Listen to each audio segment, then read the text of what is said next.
교재 72페이지 중간에 보시면 TCP/IP 인터넷 계층이라는 주제가 보일 겁니다. 그죠? 인터넷 계층은 우리가 아까 얘기했습니다만 TCP/IP 모델의 우리가 3계층, 우리 OSI7의 3계층 이름이죠. 네트워크 계층이 인터넷 계층으로 이름이 바뀌었습니다. 그죠? 그래서 이제 본격적으로 각 계층의 역할, 중요한 게 432계층이라고 했죠. 그죠? 근데 우리가 3계층 이야기부터, 즉 인터넷 계층 이야기부터 먼저 한번 해보도록 하겠습니다.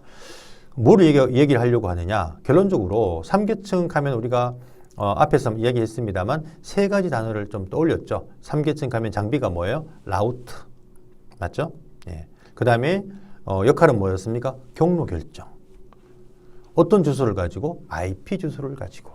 자, 그래서 이제 우리 3자치 수업에서 즉 3계층, 인터넷 계층을 이야기를 하려고 하는 부분에서는 바로 컴퓨터의 주소인 IP에 대해서 이야기를 해보려고 하는 것입니다. 굉장히 중요합니다. 우리가 지금 쓰고 있는 네트워크를 흔히 IP 네트워크라고 설명을 해요. IP 네트워크. 모든 것이 IP를 가지고 데이터가 전송이 되어지기 때문에 즉 IP가 컴퓨터에 사실 지금 주소로 쓰이고 있죠.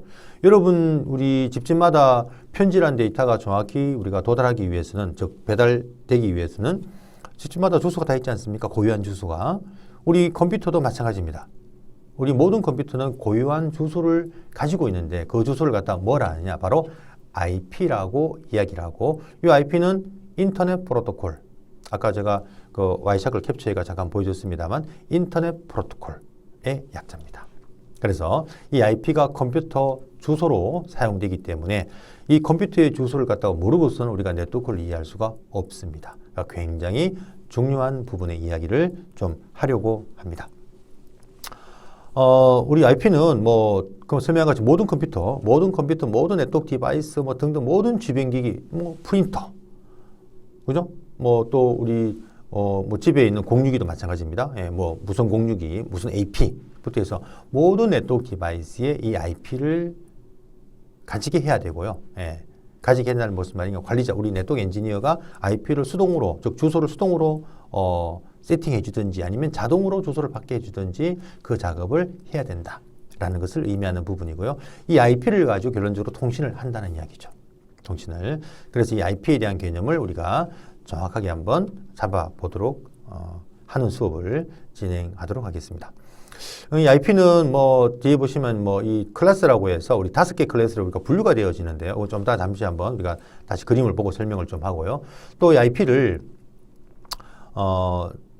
공개 IP라기보다도 공인 IP라고 우리가 많이 설명을 하거든요. 공인이라는 설명을 영어로 public IP라고 합니다. 이 공인 IP가 바로 뭔가 하면은 여러분 집에 인터넷 서비스를 하기 위해서 여러분 집에도 공인 IP가 한 개 들어와 있습니다. 하나. 근데 우리 집에는 지금 여러 대 컴퓨터가 인터넷 서비스 쓰고 있잖아요. 여러분 집에 컴퓨터, 테레비, 그다음 스마트폰, 태블릿 등등. 어떻게 가능하냐? 여러분 집에 할당된 IP는 사설 IP라는 프리베이트 IP가 할당이 되어 있습니다. 이런 이야기 나중에 차차 하도록 하겠습니다만 사설 IP는 임의로 우리가 쓸 수 있는 내 마음대로 쓸 수 있는 IP 범위가 있어요. 그 범위를 마음대로 우리가 할당해 쓰는데 그 IP를 즉 좀 쉽게 말씀드리면 돈을 주고 사는 IP는 공인 IP, 그냥 내 마음대로 쓰는 IP를 사설 IP라고 표현을 합니다. 그러니까 여러분 집에는 한 달에 2만 몇천 원 또는 3만 원 돈 주고 우리가 인터넷 서비스를 사용하기 위해서 신청을 하게 되면 인터넷 서비스 프로바이더인 KT나 SK 브로드밴드나 LG U+ 같은 우리가 통신 업체에서 하나의 공인 IP를 줍니다. 한 개 IP를. 그러니까 여러분 집에는 한 개 IP가 들어와 있어요. 그러니까 원칙적으로는 하나의 컴퓨터만 인터넷 서비스를 하는 게 원칙인데 여러 지금 집에 그 IT 기기들이 인터넷 서비스를 이용하고 있죠. 그게 바로 여러분 집에 공유기가 하고 있는 나중에 용어가 나옵니다만 NAT라는 기술을 갖고 있기 때문에 그래요. 네트워크 어드레스 트랜스레이션. 이 기술 때문에 이게 원래 라우터가 가지고 있는 기능입니다. 이건 이제 이런 기술의 이야기는 구체적으로 2학기 네트워크 구축 및 운용에 가서 실무적인 네트워크 기술을 공부할 때 이런 NAT라는 기술을 라우터에서 어떻게 세팅하는가를 공부하게 되는데 여러분 집에 공유기가 바로 라우터의 NAT라는 기능을 갖고 있는 장비예요. 그 기능만 갖고 있는 장비입니다. 그래서 여러분 집에 있는 임의로 할당한 사설 IP가 여러분 집에 공유기를 우리가 통과할 때 나트 기술을 통해서 돈 주고 구입한 공인 IP로 변환되어서 이게 네트워크 어드레스 트랜스레이션 변환입니다. 변환. 즉 사설 IP를 공인 IP로 변환시켜서 인터넷 서비스를 이용하게 만들어주는 그런 기술을 이용해서 우리 집에 여러 대의 IT 기기가 하나의 공인 IP를 이용해서 인터넷 서비스가 이루어집니다. 그럼 여러분은 이제 결론적인 이야기는 어떤 IP가 공인 IP고 어떤 IP가 사설 IP인지를 구분할 수 있어야겠죠. 사설 IP 대역만 구분하면 나머지는 다 공인 IP예요. 이 대역이 사실은 세 개의 대역에서 뭐 세 가지 어떤 그 IP 범위가 만들어지는데 뒤에 잠시 나올 겁니다. 그죠? 그래서 공인 IP냐 사설 IP 이런 용어도 좀 기억 좀 하시면 좋을 것 같고요. 그 다음에 이 IP가 버전이 지금 우리가 쓰고 있는 IP는 버전 4라고 합니다. 예. 그러니까 좀 이따 버전 4에 대한 형태를 좀 더 보겠습니다만 32비트로 만들어져요. 네, 비트 수를 좀 기억 좀 해야 되고요. 근데 이 32비트로 만들다 보니까 문제가 뭐가 있냐면, 자, 이진수가 32비트로 표현될 수 있는 경우의 수가 2에 32승 하면은 이게 몇 개가 나오냐면요. 42억 9천여만 개가 나와요. 42억 9천여만 개 개수가 나옵니다. IP 개수가 9천여만 개. 근데 이 중에 또 우리가, 여러 가지 목적으로 예약된 것들이 있어서 좀 빼야 돼요. 그러니까 실제 쓰는 것은 한 8억만 개인가 뭐 정도밖에 되지 않아요. 그걸 전 세계가 나누어 쓰다 보니까 IP가 지금 턱없이 부족하게 돼버렸습니다. 그래서 IP 버전 4의 가장 문제가 뭐냐면 유한성, 한계가 있다는 겁니다. 한계가. 그래서 이 부족한 IP를 갖다가 어떻게 좀 해결하면서 인터넷 서비스를 이용할 것인가 여러 가지 고민들을 많이 하는데 그 고민 중에 하나 나온 게 바로 사설 IP예요. 사설 IP. 네. 즉 임의로 IP를 쓰단 말이죠. 돈 주고 사지 말고. 그러면 IP의 어떤 부정 현상을 좀 해결할 수가 있고요. 또 네트워크를 우리가 또 필요한 만큼 또 우리가 잘라 쓰자. 이걸 전문用서브네팅이라고 합니다만 이 서브네팅 기술을 또 도입을 해서 버전 4 IP의 어떤 부족한 현상을 임시적으로 좀 해결하려는 노력을 많이 했었어요. 네. 지금 하고 있지만은. 근데 이게 결국 근본적인 해결책은 못 되더라는 얘기입니다. 그래서 IP의 부족 현상을 근본적으로 해결하기 위해서 새로운 버전이 나왔습니다. 6가 나왔어요. 얘는 128비트로 IP를 만들어냅니다. 그러니까 2의 128성 이거는 우리 숫자로 표현할 수가 없어요. 예. 그래서 뭐 2의 몇 승 곱, 뭐 10의 몇 승 곱하기 뭐 이렇게 막 표현하는데 어쨌거나 무한대는 아니지만 예. 엄청나게 많은 IP를 가질 수가 있습니다. 그래서 지금 새롭게 구축되어지는 네트워크는 이제 버전 6로 이제 구축이 지금 되어진다라고 이해하시면 됩니다. 그래서 우선적으로는 우리가 현재 IP가 버전이 4가 있고 6가 있고 두 개의 IP 버전이 우리가 존재하고 있구나라는 걸 기억하시면 되고요.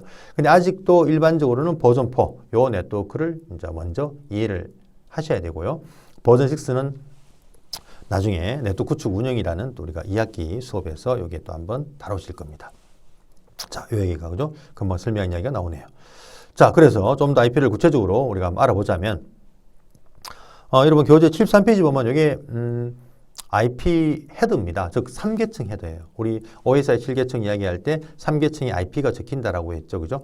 이게 영어라서 좀 불편한. 이걸 보면 교재 글 스캔해가 그냥 붙였습니다. 자, 이게 아까 3계층 헤더, 3계층 헤더의 중요한 우리가 주소가 바로 뭐였죠? IP였죠. 출발지 IP, 소스 IP하고 목적지 IP. 요건 32비트를 의미하는 겁니다. 예. 요게 적힌다고 했잖아요. 그죠? 3계층에서. 4계층에서는 포트 넘버, 3계층에서는 IP, 2계층에서는 맥 어드레스.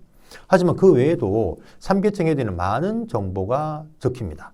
먼저 버전. 아까 우리가 버전이 4라고 했죠. IP 버전이 4라는 의미를 가지는 이진수가 4비트로 예, 만들어져 있고요. 그 다음에 헤더 길이, 뭐 우선권, 뭐 QS라고 합니다만 뭐 또 헤더 뭐 전체 3계층 전체 길이 그다음에 ID 뭐 요거는 아까 제가 그 4계층에서 우리가 그 세그먼트 쪼갠다고 했지 않습니까? 쪼개면은 쪼갠 것을 다시 이제 목적지에 와서는 다시 조립을 해야 되잖아요.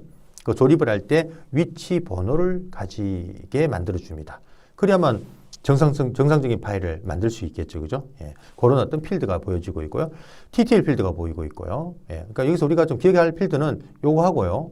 그 다음에 요거 하고, 그 다음에 프로토콜 필드 요거. 그 다음 IP 이거는 뭐 말할 필요 없는 거죠. 이거는 IP는 반드시 3계층 헤드에 IP라는 것은 기억을 해야 되고요. 그 외에도 이런 필드, 제가 체크한 필드는 반드시 좀 기억을 하면 좋습니다. 그러면 실질적으로 이게 3계층 헤드가 이렇게 많은 필드를 갖다 캡슐레이션 포장을 해? 확인 한번 해봐야겠죠. 그죠? 예, 확인하기 위해서 아까 와이샤크로 캡처한 패킷 다시 오픈해 볼게요. 자, 여기 보면은 바로 자, 요게 3계층입니다. 3계층을 제가 한번 열어보겠습니다. 인터넷 프로토콜 맞죠? IP입니다. 3계층에 우리가 IP 맞죠? IP. 자, 이걸 한번 열어볼게요. 요걸 열어보게 되면 요 3계층을 자, 아까 이야기한 부분과 같이 맨 밑에 보면 중요한 부분이 바로 IP죠. 보세요. 소스 IP, 출발지 IP가 보입니다. 나의 컴퓨터 IP죠. 목적지 IP가 보입니다. 아까 웹사이트 IP가 되겠죠. 그 다음에 맨 앞에 아까 뭐가 있다고 했지? 버전 4 보세요. 예, 아까 버전이 있다고 했습니다. 4비트로 만들어지니까 여기가 맨 앞에 여기에 2의 형식이 1이 되겠죠. 1, 2, 4. 자, 4 부분 여기 1이 맞죠. 그죠? 예, 버전 4로 의미합니다. 버전 6 같으면 어떻게 될까요? 여기가 1이 되고, 그러니까 10, 1이 되겠죠. 10, 10. 그죠? 이렇게 뭐 그런 의미고. 자, 그 다음에 이 부분이 바로 아까 제가, DCP라고 적혀 있습니다만, 예. 이게 바로 우선권이라고 QoS 기술에 사용됩니다. QoS. QoS가 뭔가 하면 여러분들, QoS가 여기 지금 여러분 아까 헤드 그림에서는 요 그림입니다. 요거예요. 우선권 요거. 요 필드가 어떤 역할을 하냐면 QoS라는 역할을 한다. QoS. 자, QoS가 뭔가 하면요. 요거는 우리 네트워크의 트래픽의 종류가 지금은 여러 가지가 있잖아요. 옛날에는 흔히 말하는 데이터만 있지만 지금은 네트워크의 트래픽 중에는 보이스, 인터넷 전화기, 음성이죠. 그죠? 그 다음에 또 뭐가 있나요? 비디오. 그래서 요즘 유튜브 보시면 유튜브는 뭐 음성과 비디오 같이 왔다 갔다 하지 않습니까? 그죠? 이렇게 보이스와 비디오는 지연에 민감합니다. 그러니까 속도에 민감하다는 이야기죠. 조금만 속도가 느려지면은 정상적인 음성이 전달이 안 되겠죠. 또 속도가 느리게 되면은 정상적인 영상이 비디오가 디스플레이가 안 되겠죠. 플레이가 안 되겠죠. 그래서 이렇게 지연에 민감한 트래픽은 먼저 라우터나 스위치란 장비에서 먼저 내보내야 됩니다. 예, 그걸 전문적으로 스위칭이라고 표현하는데요. 스위칭. 먼저 라우터에서 아웃바운드 인터페이스로 우리가 내보내야 돼요. 그러기 위해서는 지금 이 패킷이 이 데이터가 보이스인지 비디오인지를 구분해 줘야 될 거 아닙니까? 그죠? 그럴 때 바로 요 필드에다가 보이스는 몇 번, 그 다음에 뭐 비디오는 몇 번 해서 DSCP라고 해서 6비트의 우리가 이진수를 이용해서 0부터 63번의 번호를 조합해서 이거는 좀 지연이 민감한 트래픽이니까 먼저 내보내자라는 숫자를 마킹을 하게 됩니다. 그럼 라우터가 요 필드 부분의 숫자를 딱 보고 요거는 지연에 민감한 트래픽이네. 그러면 먼저 내보냅니다. 보이스가 여기 아마 46번이 번호가 아마 기록이 될 거예요. 그러면은 라우터가 딱 보고 요거는 지연이 민감한 트래픽이네. 먼저 스위칭을 합니다. 데이터보다. 데이터를 막 보내다가도 음성이 들어오고 요 음성의 3계층에 여기에 46번 적혀 있으면 요거는 보이스네. 먼저 데이터 보내는 걸 멈추고 음성을 먼저 내보냅니다. 이렇게 지연에 민감한 트래픽을 먼저 스위칭하는 기술을 QoS, Quality of Service, 서비스의 질을 높인다는 이야기죠. 이런 어떤 우리가 기술에 사용되는 게 바로 이 필드입니다. 자, 그 다음에 뭐 나머지 필드보다 TTL 필드, Time to Live라고 합니다. 패킷 스밍 시간을 의미해요. 패킷 스밍 시간. 요거는 어떤 역할을 하냐면 네트워크의 가장 무서운 게 루프라는 건데요. 루프는 뭔가 하면 목적지를 못 찾아서 계속 우리가 패킷이 네트워크에서 계속 우리가 뱅글뱅글 도는 현상입니다. 이걸 루프라고 표현하고 이 루프가 무한 루프가 발생하면 네트워크 장비에 엄청난 부하를 유발시켜요. 그러니까 네트워크 장비를 다운시킵니다. 그래서 우리가 이 3계층 라우터 네트워크에서는 TTL 필드, 요 필드에다가 요 필드가 원래는 그 외부로 나가게 되면 이게 원래 255로 딱 만들어지는 이건 물론 이건 디폴트 값입니다. 요거 값도 이렇게 조절할 수도 있는데요. 255로 딱 만들면은 요게 자, 예를 들어서 제가 여기 아직 뭐 여러분 이게 이해가 좀 어떨지 모르겠습니다만 자, 여기 지금 만약에 나의 라우터라는 가정을 합시다. 내 네트워크 라우터예요. 내가 패킷을 딱 보내면은 3계층 헤드에다가 TTL 필드를 255를 딱 캡슐화. 여기를 255를 적어요. 그럼 라우터는 통과할 때마다 요 TTL 값을 1씩 감소합니다. 255 빼기 1을 해요. 그러면 다음 라우트까지 가면 여기 254가 되겠죠. 그러면 여기 254에서 또 1을 빼요. 그럼 다음 라우트 가면 또 253이 되겠죠. 자, 결론적으로 몇 개의 라우트를 거치면 254개 라우트를 거쳐버리면 결국은 TTL 값이 제로가 될 거 아닙니까? 그러면 라우트는 이 패킷이 수명이 다 있다고 생각하고 패킷을 버려버려요. 그러면 결국은 그 목적지를 못 찾는 어떤 데이터, 패킷이 무한정 네트워크에서 뱅글뱅글 도는 현상을 막을 수가 있겠죠. 그럼 결국은 네트워크의 부하를 줄일 수 있고 네트워크 장비가 다운되는 어떤 문제점들을 해결할 수 있는 메커니즘을 가지고 있는 게 바로 TTL 필드입니다. 자, 이거는 아주 중요합니다. TTL 필드가 바로 이러한 역할을 하기 위해서 무한 루프를 막기 위한 어떤 목적에 사용되는 것이 TTL 필드구나. 이렇게 이해를 여러분이 하시면 되고요. 자, 그 다음에 여기 프로토콜 필드가 보이는데요. 요거는 나중에 좀 설명드리겠습니다만, 요 프로토콜 필드가 6번이 적혀 있으면은, 4계층, 3계층은 4계층 밑에 있는 우리가 그 계층 아닙니까? 그러면 항상 하위 계층은 상위 계층에서 어떤 프로토콜을 사용했는지에 대한 정보 값을 갖고 있어야 돼요. 분명 우리가 따따따를 지금 웹을 어플리케이션에서 입력했으니까 4계층 헤드가 TCP 헤드가 TCP 프로토콜을 사용했다라는 것을 3계층 헤드에 딱 적습니다. 그러면 3계층 헤드의 요 6번을 딱 보고 받는 컴퓨터는 거꾸로 1, 2, 3, 4로 가잖아요. 그러면 수신 컴퓨터가 3계층의 요 프로토콜 필드 부분에 6이 딱 적혀 있으면 이거는 TCP가 사용된 패킷이구나. 그러니까 4계층 올려보낼 때 어디로 올려보내요? 바로 TCP 프로토콜 쪽에 올려보낼 수가 있겠죠. 만약에 야가 L4 헤드 4계층 헤드라고 보고요. 요게 3계층 헤드라고 가정을 합시다. 그럼 3계층 헤드의 프로토콜 필드에 몇 번 적혀 있어요? 6번이 딱 적혀 있으면 6번 요 번호를 딱 보고 뭘 판단할 수 있다고요? 위에 프로토콜이 두 개 있잖아요. TCP하고 UDP하고. 그죠? 네, 그러면은 이거는 보내는 컴퓨터는 밑에서 거꾸로 이렇게 그죠? 올라오잖아요. 이렇게 올라오니까요. 3계층 요 6번을 딱 보고 뭐라고 판단한다? TCP를 쓴 패킷이구나. 그럼 TCP 쪽에다가 4계층 쪽에 이렇게 올려보낸다는 이야기입니다. 만약 요 번호가 17번이 적혀 있어요. 17번이 UDP를 의미합니다. 17번 적혀 있으면 4계층 올릴 때 UDP를 올려보내는 거죠. 네, 그러므로서 4계층에서 이 패킷을 어떤 프로토콜로 처리될 것이라는 것을 갖다가 우리가 미리 이렇게 알려주는 이런 목적으로 프로토콜 필드가 사용이 되어집니다. 뒤에 IP는 중요성은 말할 필요 없겠죠. 그죠? 출발지 IP, 목적지 IP. 자, 이렇게 여러분 지금 보시는 것 같이 실질적으로 우리가 OSI 7레이어 또는 TCP IP 모델에서 헤드에서 뭐가 캡슐화 되어진다라는 부분들을 이런 와이어샤크를 여러분이 조금 활용할 수 있다면 상세하게 다 볼 수 있습니다. 볼 수가 있고 그 다음에 이 헤드 내용 중에 우리가 네트워크 엔지니어로서 이해해야 될 부분들은 이런 몇 가지 정도만 그죠? 이해하면 된다는 이야기죠. 자, 이게 바로 3계층 헤드를 우리가 분석을 좀 해드렸고요. 여기 73페이지 이야기입니다. 헤더 내용들 좀 기억하시면 좋을 거예요. 요 중에 우리가 좀 기억하면 좋을 것이 설명드린 요거 QS 역할하는 필드, TTL 필드, 프로토콜 필드, IP는 말할 필요 없죠. 그죠? 이런 부분을 좀 헤드를 좀 유념해서 보시고 요 부분들을 갖다가 와이샤크에 그죠? 캡처한 걸 보고 비교 판단하시면 좋을 것 같습니다.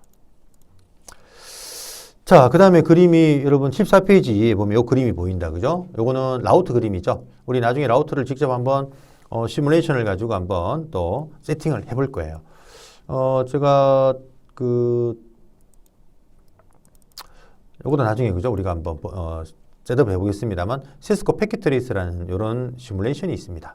네, 요게 웹사이트 네이버 가서 검색하면은 요거는 쉽게 다운받을 수가 있는데요. 예, 다운받아서 여러분 한번 셋업을 뒤에 한번 해보도록 할게요. 그럼 물리적인 라우트가 또는 스위치가 없더라도 가상 라우트 스위치를 만들어서 라우터나 스위치의 기능을 직접 세팅해서 우리가 실습을 해볼 수가 있거든요. 네, 이거는 아마 다음 시간에 제가 한번 또 해볼 수 있을 것 같습니다. 그래서 지금 보시는 것 같이 우리가 나중에 라우터 실습을 하게 되면 라우터에 이렇게 인터페이스마다 이렇게 이걸 시리얼 인터페이스, 랜 인터페이스라고 설명을 나중에 하게 됩니다. 나중에 볼게요. 그 라우터마다 이렇게 IP가 다 들어가야 돼요. 라우터마다. PC도 IP가 들어가야 되겠지만, 즉 모든 네트워크에 존재하는 호스트에는 아까 설명드린 것 같이 IP가 다 들어간다는 것을 여러분 기억을 해야 되고요. 네, 아주 중요합니다.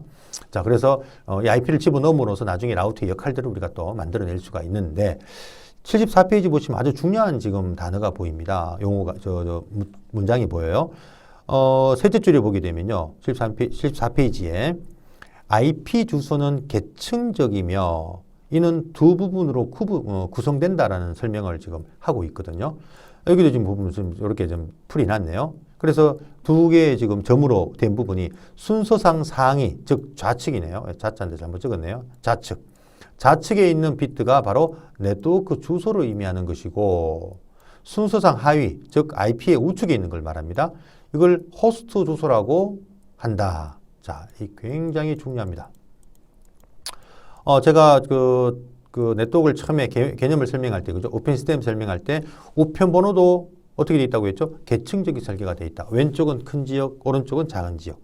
전화번호도 뭐예요? 053, 큰 지역, 대구광역시. 그 다음에 뭐 659, 우리 뭐 영남이공대학교 예를 들어서 작은 지역.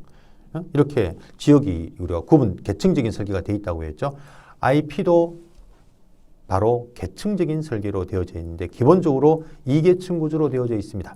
왼쪽 부분이 네트워크 주소, 오른쪽이 뭐 호스트 주소부로 되어 있다는 거. 이걸 이해하는 게 굉장히 중요합니다. 자, 그래서 요걸 우리가 그림으로 도식화해 놓은 것이 75페이지 보시면요. 요 그림 보고 제가 다시 한번 설명을 하도록 하겠습니다. 75페이지 보게 되면 자, 이런 그림이 보이죠. 이게 바로 IP가 계층적 설계로 되어 있다는 것과 함께 IP의 어떤 형태를 우리가 이해하기 위한 아주 좋은 그림인데요. 보시는 것 같이 자, IP가 아까 우리 버전 4는 32비트로 만들어진다는 걸 기억해야 됩니다. 이진수가 32비트죠. 이렇게. 네. 그러니까 전부 다 0부터 전부 다 1까지. 그래서 경우의 수가 2에 32승하면 42억 9천여만 개 정도의 숫자를 만들 수 있는 게 바로 버전 4 IP라는 것을 기억하셔야 되고요. 자, 왼쪽에 보시면 왼쪽에 뭐가 있다고요? 바로 왼쪽 부분이 바로 뭐다? 네트워크 주소부입니다. 왼쪽 부분이요. 오른쪽이 뭐예요? 호스트 수부라고 되어 있죠. 이렇게 2계층 구조로 만들어져 있다는 것을 이해하는 게 굉장히 중요하다. 그러니까 네트워크 주소라는 게 도대체 뭐냐? 우리 교재에 보시면은 뭐 설명이 잠깐 되어 있습니다. 여러분 교재 74페이지에 위에 그죠? 계층적인 설계되어 있다는 점 밑에 보시면 설명이 되어 있는데요. 이걸 우편 시스템에 비교하면 이렇습니다. 우리 지금 학교가요. 대구광역시 제가 다 안 적을게요. 대구광역시 남구 동으로 설명할게요. 지금은 뭐 도로명으로 구주소로 쓰면 대명동이죠. 우리 학교가 대명동입니다. 대명동이 맞나요? 일단 한번 적어볼게요. 이렇게. 결국은 네트워크 주소가 뭘 의미하냐면 바로 이렇게 우편 시스템의 어느 한 지역을 의미합니다. 지역을. 대구광역시 남구 대명동. 지역을. 그러면 대명동 안에 많은 집들이 있잖아요. 그 대명동 안에 있는 이 지역의 많은 집을 구분하기 위해서 뭐가 존재합니까? 바로 번지가 있죠. 대명동 100번지, 대명동 101번지, 번지가 있습니다. 그죠? 이 번지로서 뭐예요? 이 대명동에 있는 많은 집을 갖다가 집의 위치를 구분하죠. 그래서 우리가 집집마다 이렇게 대명동 이런 대구 남구 대명동이라는 주소 지역과 함께 번지로서 집집마다 주소가 구분되어지기 때문에 바로 편지가 정확하게 배달될 수 있는 거 아닙니까? 그죠? 그래서 이 번지가 바로 IP의 뭐냐? 바로 호스트 주소부라고 이해하시면 됩니다. 그럼 여러분들이 만약에 어느 학교에 있다? 학교에 보면은 IP에 자, 예를 들어서 요 이야기입니다. 17216 여기 지금 이렇게 표현되는 게 지금 버전 4 IP 형식인데요. 10진수로 네 자리로 우리가 표현을 합니다만 1716 여기까지가 바로 뭐냐? 여기 네트워크 주소예요. 여기서 요 IP를 보자면 그러면 여러분이 만약에 위치하고 있는 어떤 그런 뭐 건물이든 학교든 보면은 컴퓨터의 IP 대역이 요 네트워크 주소부가 다 똑같아야 돼요. 왜? 같은 지역에 있으니까. 그러면 그 지역에 있는 많은 컴퓨터를 구분하기 위해서 뭐가 다르냐? 요 뒷부분이 다르단 말이죠. 바로 호스트 주소부가 달라요. 그러니까 이걸 우리가 그 오픈 시스템에 어느 지역에 같은 동네에 있는 많은 집들을 구분하기 위한 번지와 똑같다고 보시면 됩니다. 자, 이렇게 해서 우리가 IP가 우리 우편 시스템에 이런 그 지역을 의미하는 부분과 그 다음에 그 지역의 집을 하나하나 구분하기 위한 바로 번지로 우리가 나눠져 있듯이 IP도 네트워크 주소부하고 호스트 주소부로 분리가 되어져 있다는 것을 이해하는 것이 굉장히 중요합니다. 이게 바로 계층적인 설계로 되어져 있다. 기본 2계층 구조로 되어져 있다는 것을 이해하는 게 중요합니다. 그럼 어떻게 이게 구분되어지느냐? 이 부분 이야기인데 뒷부분 이야기가 좀 나오겠죠. 그죠? 그래서 이렇게 말해도 우선 계층적 설계가 되어 있다는 것을 좀 이해를 좀 하시고 그 다음에 이 32비트를 갖다가 8비트 식으로 이렇게 구분해서 설명을 합니다. 표현을 합니다. 8비트, 8비트. 그러면 8비트로 표현할 수 있는 우리가 경우의 수가 이진수가 다 0이면 0이 되겠죠. 다 1이면 1입니다. 그러면 요 지금 그 8비트 필드에 올 수 있는 경우의 수가 0부터 얼마가 될까요? 255가 되겠죠. 예. 여기는 다 1이니까 250으로 표현한 부분입니다. 그래서 이렇게 우리 컴퓨터들은 다 이진수로 이해하지만 우리 인간이 이해하기 편하게 하기 위해서 10진수로 지금 현재 표현을 하는 것이 바로 IP 버전 4의 표현 방식입니다. 172점, 그죠? 16점, 그 다음에 이 122점, 이렇게 점을 또 찍죠. 그래서 우리가 이런 표현 방법을 점이 있는 10진수 표기법이다. 덧띠드 데시말 표기법이다. 이렇게 설명을 합니다. 근데 이거 여기서 하나 또 중요한 부분은요.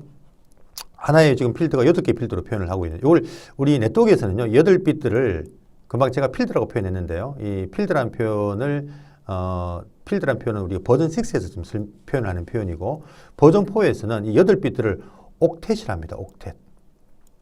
옥텟. OCTT인가요? 옥텟. 옥텟이라고 표현해요. 옥텟. 예.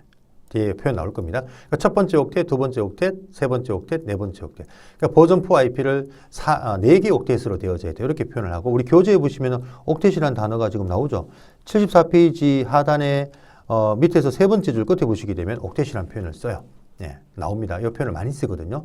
그래서 하나의 옥텟 8비트의 이진수의 10진수 값을 여러분 기억하셔야 돼요. 요게 2의 영승이죠. 그죠? 요 끝부분 맨 마지막 여기 이 영승. 이 영승이 1이죠. 10진 값이요. 그 다음 2의 1승입니다. 여기 2죠. 그 다음 2의 맨 앞에 2의 7승입니다. 여기 128이에요. 그래서 1, 2, 8, 6, 4, 32, 16, 8, 4, 2, 1. 요 숫자를 여러분이 좀 기억을 하시면 좋아요. 그럼 나중에 우리가 네트워크를 설계할 때 우리가 서브넷 마스크를 빨리빨리 이해할 수 있고 서브네팅을 빨리빨리 우리가 좀 만들어낼 수가 있습니다. 이 숫자를 좀 기억을 좀 했으면 하는 부탁을 제가 좀 드리겠습니다. 물론 이 숫자를 기억하게 되면 이진수를 우리 10진수로 그죠? 변환시키는 부분도 빨리빨리 할 수 있겠죠. 네, 하지만 뭐 이런 어떤 변환보다도 나중에 우리가 서브넷 마스크를 이해하는 부분에서 이 숫자가 굉장히 중요하기 때문에 좀 기억을 했으면 하는 말씀을 좀 드리겠습니다. 자, 그래서 이 형태를 좀 기억 좀 하셔야 되고요. 그 다음에 오늘 3주차, 2주차, 3차지 수업 마지막으로 요것만 간단하게 설명하고 마치고 뒤에 3주차에 가서 자세하게 좀 수업을 또 하도록 하겠습니다. IP가 아까 32비트인데요. IP가 처음 나올 때는 구분이 없었어요. 즉, 32비트 IP를 그냥 42억 9천여만 개를 통으로 관리를 했습니다. 그러다 보니까 관리가 힘들어지는 거죠. 또 라우팅 테이블이 막 커져요. 그래서 이거를 좀 해결하기 위해서 IP를 갖다가 5개의 클래스로 구분을 이제 하게 됩니다. 그래서 우리가 IP를 우리가 표현할 때 A 클래스, B 클래스, C 클래스, D 클래스, E 클래스 이렇게 이제 표현을 하는데 여기 여러분 교재 75페이지 하단에 IP 주소 클래스가 나오고 다음 페이지 이 그림이 나오거든요. 그림이. 자, 그 중에 우리가 쓰는 건 ABC 요겁니다. 우리가 쓴다는 말이 무슨 말이냐? 우리 컴퓨터에, 라우터에, 스위치에 할당할 수 있는 우리가 IP가 ABC 3개 클래스고요. D와 E 클래스는 예약되어져 있습니다. 특수 목적으로. 그래서 우리가 E 클래스는요, 리서치 연구용입니다. 즉 인터넷을 연구하는 연구용으로 예약되어 있습니다. 이 인터넷 연구하는 그 기구를요, ITF라는 기구가 있어요. 여러분 교재 그 77페이지 저 밑에 E 클래스에 보시면 ITF라는 단어가 보입니다. 인터넷 엔지니어링 태스크 포스라고 해서 ITF라는 요 단체가 요 기구가 있는데 여기서 인터넷 연구용으로 이 클래스를 써요. 240점부터 시작하는 대역인데 우리가 못 씁니다. 즉 우리 컴퓨터에 할당할 수가 없어요. 그 다음에 T 클래스는 멀티캐스트 방송용에 써요. 우리 네트워크는 이제 뒤에 또 이야기 나옵니다만 3가지 방송 방식이 있습니다. 즉 컴퓨터가 데이터를 주고받는 방송 방식이 1대1 통신을 유니캐스트라고 하고요. 1대 특정 그룹을 멀티캐스트 방송이라고 하고요. 1대 전부 모든 컴퓨터한테 방송하는 걸 브로드캐스트라고 합니다. 그래서 멀티캐스트 방송에 바로 이 D 클래스가 사용되어지는데 우리 집에 지금 그 TV를 여러분들 볼 때 KT의 TV를 IPTV, OLED TV죠. SK는 뭐 BTV인가요? 이게 전부 다 멀티캐스트 방송으로 방송이 되어지거든요. 즉 KT 가입자들, 회원들, 즉 특정 그룹들한테만 바로 KT의 그 원래 TV가 방송이 되지 않습니까? 그죠? 그 방송 방식이 바로 멀티캐스트인데 그때 쓰는 게 바로 D클래스예요. D클래스. 나중에 이 범위가 나올 겁니다. 그래서 우리가 쓰는 그 IP는 바로 A와 B와 C 클래스, 세 클래스라는 걸 기억 좀 해야 되는데 이 세 개의 클래스를 이렇게 구분합니다. A 클래스는 아까 계층적인 설계가 되어 있다고 했죠. 왼쪽은 네트워크 주소부다, 오른쪽은 호스트 주소부다. 즉 ABC의 차이는요. 네트워크 주소부하고 호스트 주소부의 길이의 차이입니다. A 클래스는 첫 번째 8비트가 네트워크 주소부, B 클래스는 첫 번째, 두 번째 16비트가 왼쪽이에요. 여기 그죠? 바로 네트워크 주소부. C 클래스는 24비트 왼쪽 부분이 바로 네트워크 주소부예요. 그러면 반대로 말하면 A 클래스는 호스트 주소부가 길죠. 즉 하나의 네트워크의 2의 24성 개수의 1670만 개입니다. 컴퓨터를 가질 수 있다는 이야기죠. B 클래스는 하나의 네트워크에 2의 16승 6만 5천여 개의 컴퓨터를 가질 수 있는 우리가 사이즈의 IP 대역을 만들 수 있다는 뜻이고요. C 클래스는 256개의 IP를 가질 수 있는 256개의 컴퓨터를 넣을 수 있는, 물론 거기 또 2개를 빼기 때문에 정확하게 254개 호스트라고 표현해야 됩니다만 어쨌든 ABC의 차이는 네트워크 주소부와 호스트 주소부의 길이의 차이다 라는 걸 기억하셔야 되고요. 이런 형태대로 우리가 운영되는 우리가 네트워크를 클래스풀이라는데요. 클래스 형태대로 운영된다는 의미를 갖고 있습니다. 클래스풀. 근데 이 클래스풀로 지금 운영이 될 수가 없어요. 이렇게 운영되면은 IP가 굉장히 낭비가 많아요. 예. 제일 작게 주는 게 256개라는 이야기죠. 근데 우리 집 같은 경우 IP가 몇 개, 한 개만 있으면 되지 않습니까? 예를 들어서, 그죠? 또는 게임방의 컴퓨터가 지금은 많지만 게임방이 처음 나올 때는 50대밖에 없었고, 50대, 30대 이렇습니다. 거기도 C클래스 주면 250여 대의 IP를 주게 되면은 낭비가 너무 많다는 이야기죠. 그래서 필요한 만큼 IP를 할당할 수 있도록 지금은 이 클래스 개념을 무시하는데요. 그거를 클래스리스 어드레싱이라고 합니다. 나중에 이런 용어들이 좀 나올 겁니다. 클래스리스라고 합니다. 리스. 자, 클래스 무시한다는 이야기죠. 자, 그래서 그 이야기 나중에 해보도록 하고요. 그래서 우리가 오늘 여기에서는 우리가 IP가 이렇게 5개 클래스로 구분되어져 있구나. 그 중에 E와 D 클래스는 특수 목적이 예약되어 있구나. 그 다음에 우리가 쓰는 클래스는 A, B, C 3개의 클래스구나. ABC의 어떤 구분은 바로 네트워크 주소부와 호스트 주소부의 길이의 차이로서 우리가 ABC가 나눠지는구나. 그래서 요 이미지를 여러분 좀 기억을 하셔야 돼요. 그래야만 여러분 나중에 라우팅을 할 때 요 이미지대로 또 클래스풀 형태대로 라우팅을 해야 되는 그런 또 방법을 우리가 좀 익혀야 되거든요. 그래서 A의 형태, B의 형태, C의 형태 이미지를 좀 기억을 했으면 합니다. 자, 이렇게 해서 오늘 우리 2주차 3차지 수업을 마치도록 하고요. 3주차 수업에서 IP에 대한 부분들을 상세하게 한 번 더 알아보도록 하겠습니다.